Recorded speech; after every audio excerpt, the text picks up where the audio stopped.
primul crab de Cetariu.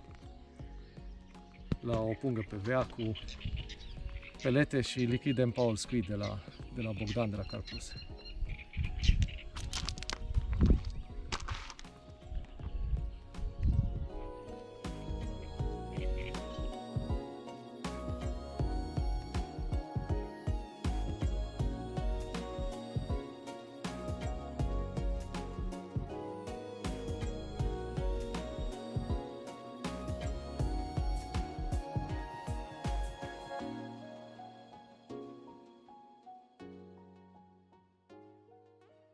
Salut din nou la pescuit, de data asta pe lacul Cetariu, pe standul 1.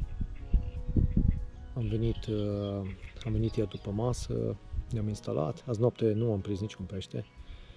Balta nu merge grozav, sau cel puțin nu standurile astea de lângă dig. Acum, cum vreo oră, am reușit să prind un crab de vreo 6-7 kg și o plătică. Dar sperăm că odată cu stricarea vremii, astăzi se anunță ploaie și frig, bate vântul, e rece. Sperăm să ne aducă pește aici pe apă mare. Așa că speranțe sunt și sper să revin cu un pește mare.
Au trecut aproape 48 de ore de la începutul partidei mele pe Cetariu, însă din păcate până acum am doar un singur pește.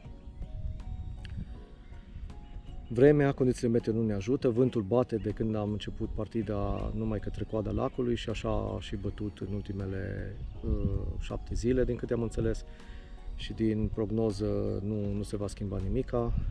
Drept și prin urmare toți peștii sunt cantonați în coada lacului și toate standurile de aici, de pe apă mare, din zona digului, nu prind pește. Ocazional, aici colo s-a mai prins câte un pește, în general mici, dar total întâmplător. Pur și simplu nu avem pești în față și nu avem ce să facem.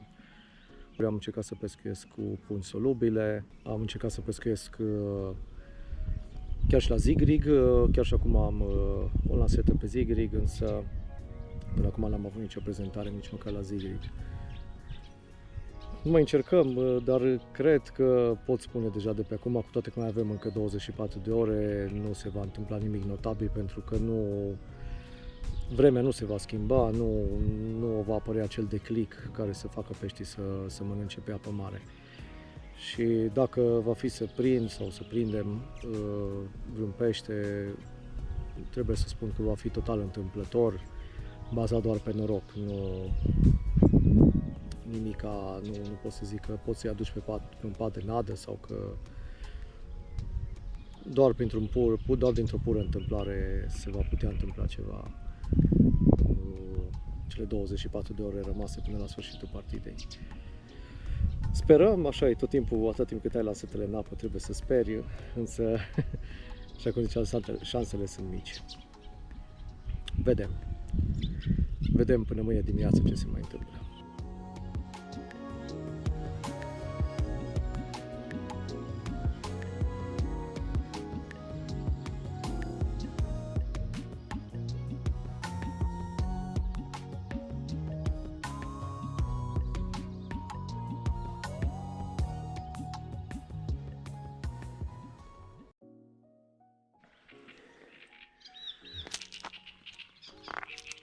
Ultima dimineață pe lacul Cetariu, o partidă slăbuță, dar măcar o încheiem cu un crab.